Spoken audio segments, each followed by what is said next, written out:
This is a nice spot here. They nice little trail for the wildlife to walk down. I think this is the spot. So we'll strap her up to this tree, and we will have camera trap line ready to go. Let's see. Up there. I think that's the sweet spot. So it's got a nice little simple clasp on it here. You just cinch her up as tight as you can get it, I guess. That's pretty tight. Look at that. All right, so then we just have to open this up. It's, pitch. It's already set on, turn it on. And it's already set on 4K Ultra HD. And so all you have to do is turn it on, basically. Has a little counter that counts down 30 seconds before you get out of the way there, I guess. When I come back, you can view what you've got right on the unit, so that's really handy. All right, that's it.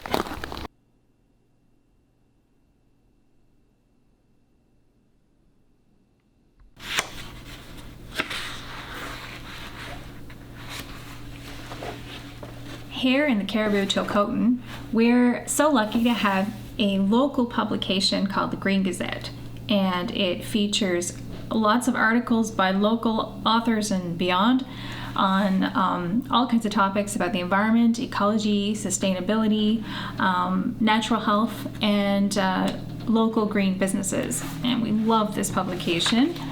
And guess who's in it this issue?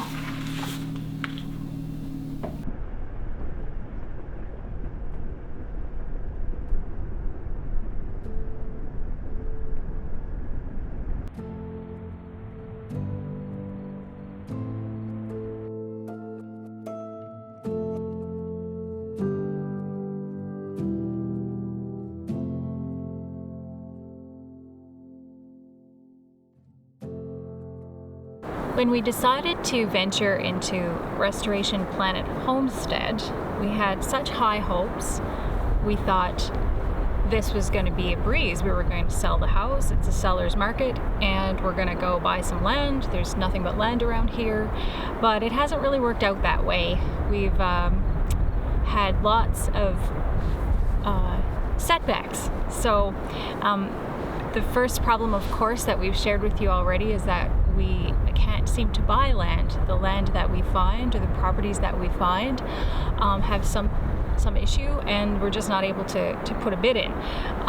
The problem we're coming across this week especially is that we're having trouble selling our house in order to make it all happen. And even though it's a seller's market, we've had just bad luck. We've had a third offer fall through due to financing and no fault of our own, which is just terrible luck, I think. And so we're finding ourselves, the last offer fell through yesterday, and we're finding ourselves just sort of distraught a little bit and losing hope. So whenever that happens to us, we like to go out into nature, as we've probably already shared with you. And one of our favorite places is here, Farwell Canyon. And it's where we were married, and it's where we come to sort of just reset and get grounded, I guess.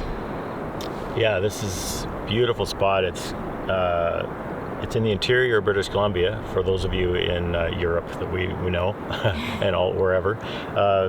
Yeah, this is called Chilcotin, but this region, we're right next to what's called Junction Sheep Range Provincial Park, and I made a documentary out here called Bighorns at the Junction. It's the home of California Bighorn Sheep, one of the last intact herds, actually. So it's a really special area. The Chilcotin River is flowing by here, and you can see these hoodoos, they're called, in the canyons here, carved out by wind and rain over centuries. And yeah, so I guess the thing, we're going to do this on a regular basis now.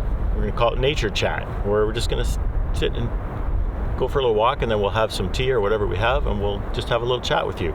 So I think the thing I always try to remind myself when you go for a walk in the forest or whatever, get into nature, is to check your busy mind at home.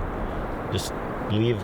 It's not a place to talk about your taxes or the dentist. It's a place to just be still. And so it's just so out here, all you can smell is sage. It's just a beautiful smell. And just sometimes just smelling the air and just listening. Out here you can hear the river flowing. So it's just really special. And I think just sitting quietly and concentrating on the smell and the sights and sounds, and your mind just clears. Maybe it's a way of meditating for me. I don't really meditate, but I guess that's what it is. And I think it's just really important to just let everything settle and sort of reset yourself. And there's no better place to do it than nature.